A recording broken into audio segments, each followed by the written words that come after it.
Hello, my name is Dr. Yaya Sissoko, Professor of Economics, Department of Finance and Economics at Indiana University of Pennsylvania.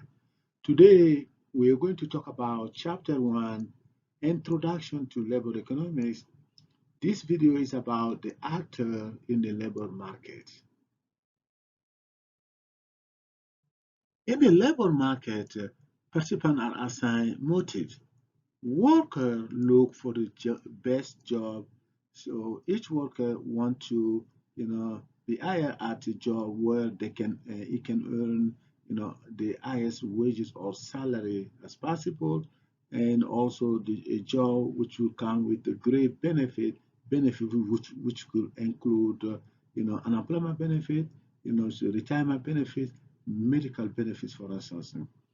Firm looks for profit. So the goal of any business is to make more money. So profit is also known as the markup.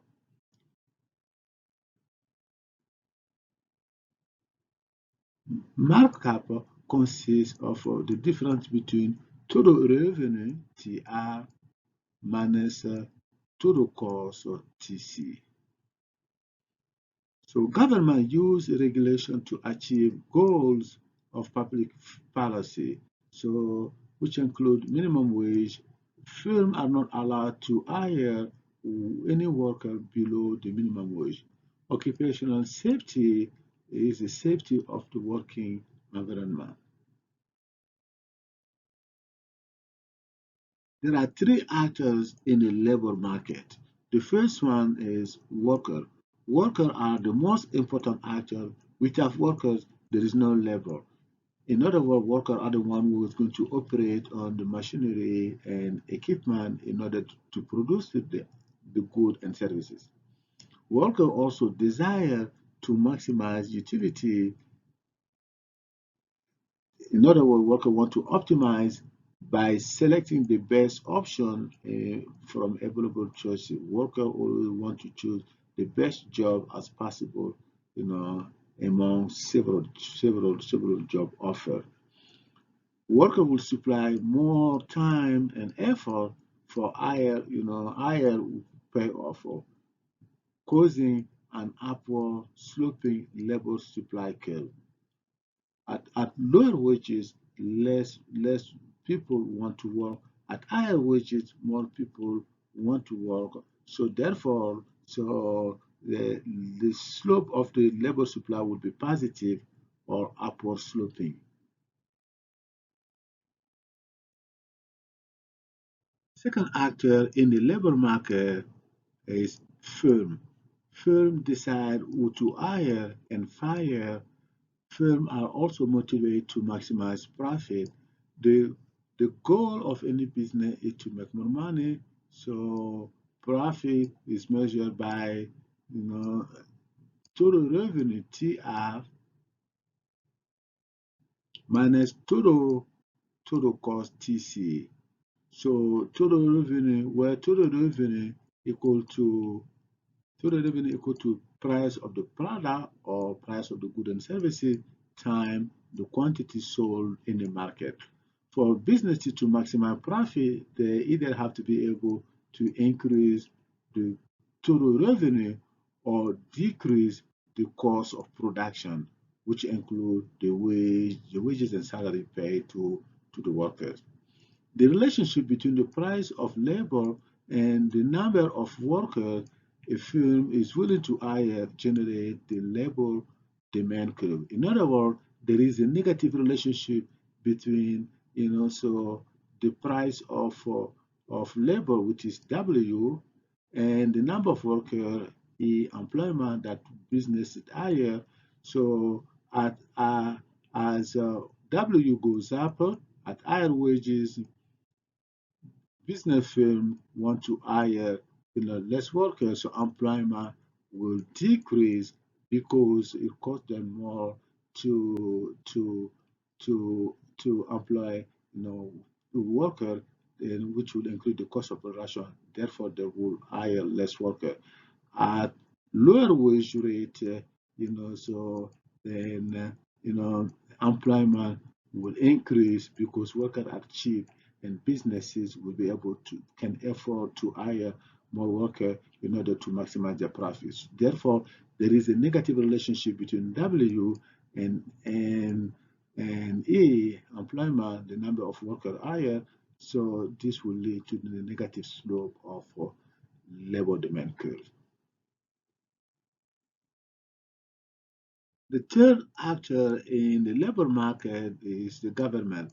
Government imposes taxes and regulation. Everybody have to pay taxes. Workers have to pay taxes. They have to pay, income taxes. They have to pay also sales taxes when they buy a good or services. So businesses also have to pay taxes when they make profit. They have to pay taxes on the profit they make. So regulation, government make sure that keep business comply with the minimum wage requirement, with the occupational safety, and working environment and condition.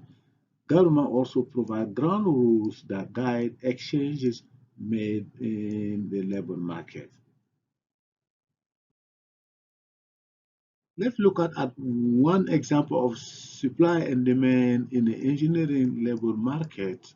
So on the y-axis or vertical axis, we have earnings measured in dollar. On the horizontal axis or x-axis, we have employment measured in thousand of people. So we can see that the labor supply curve is give the number of persons who are willing to supply their services to engineering firm at a given wage rate. So we see that the labor supply curve is positively sloped, upward sloping or positively sloped. Why? Because at lower wage rate, lower earning, 30,000, for instance, only 10,000 people are willing to work. At higher wage rate, 50,000, we have more people who are willing to work. We have 50,000 people, 30,000 people are willing to work. Therefore, at higher wage rate, more people want to work. This positive relationship between earning, wage rate, and employment will give the positive slope to the labor supply curve. On the other hand, labor demand curve give the number of engineering that firm will hire at a given wage rate. So, for instance, at higher wage rate, $50,000. So businesses want to hire only 10,000 people. At lower wage rate, at $30,000, businesses want to hire 50,000. So 50,000, excuse me, 30,000 workers. Therefore, the negative relationship between the wage rate, as wage rate increases, businesses want to hire less worker. That's negative relationship between wage rate and employment. It gives the negative slope to the labor demand curve. So labor demand curve will have a negative slope or downward sloping. So the labor market it will be in equilibrium where labor supply curve crosses or equal to the labor demand curve at this point. So, in equilibrium, so we have the equilibrium wage, the equilibrium employment is 20,000, and the equilibrium wage or earning would be $40,000. Let's now look at the Alaska labor market and the construction of the oil pipeline. So before the construction of the oil pipeline, the Alaskan labor market was in equilibrium where supply curve S0 crossed equal to the demand curve D0 at this point. And the equilibrium, employment level is E0 and the equilibrium wage rate is W0. So with the construction of the oil pipeline, the demand curve shift to the right, positive shift from D0 to D1, so which led to higher wages. The new equilibrium wages increase to W1, so and where the new demand curve cross the supply curve at this point, and also so the the employment level also increases to E1, so therefore with the construction of the oil pipeline, the the shifted labor demand curve in Alaska from D0 to D1, resulting in higher wages and employment. But once the pipeline was completed, the demand curve reverts itself back to the original level of wages and employment fell. So once the construction was completed, the demand curve fall back to D0 and wages fall back to W0, and earning and employment level also fall back to E0. Let's now look at the wages and employment in the Alaska labor market from 1968 to 1984. So in this graph, we can see that employment is measured on the left y-axis, and the monthly salary is measured on the right, so vertical axis. So, and the years is measured on the horizontal axis. So from 1968 to 1984. So we can see that the from 1968 to 1974. So wage rate, which is measured in the blue here, blue line, and employment, which measure in the, so solid, the black line. So almost were flat, didn't increase that much. You can see that wage rate was about 25,000,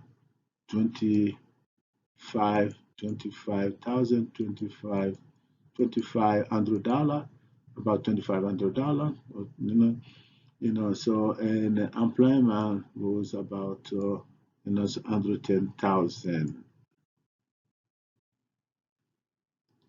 So after the construction of the pipeline, so wage rate and employment increases. Employment was able to increase it because you know birth rate increase in Alaska. People move from other states to Alaska because of booming of oil pipeline job. So and then so employment went up. Also wages also went up. They are at 1976 where so wages was at the highest. We can see that it was about $4,200 a month, and then for employment it was about 100,000 people were employed in the Alaskan labor market. But at the end of the construction, the wage rate start to fall. The wage rate starts to fall, and then also employment also start to fall. So the wages fall back, after 1978 to the level before the construction of the pipeline, which is about $2,600 a month. This is the end of the video about the three actors in the labor market. So next time we'll talk about why do we need a theory. Thank you.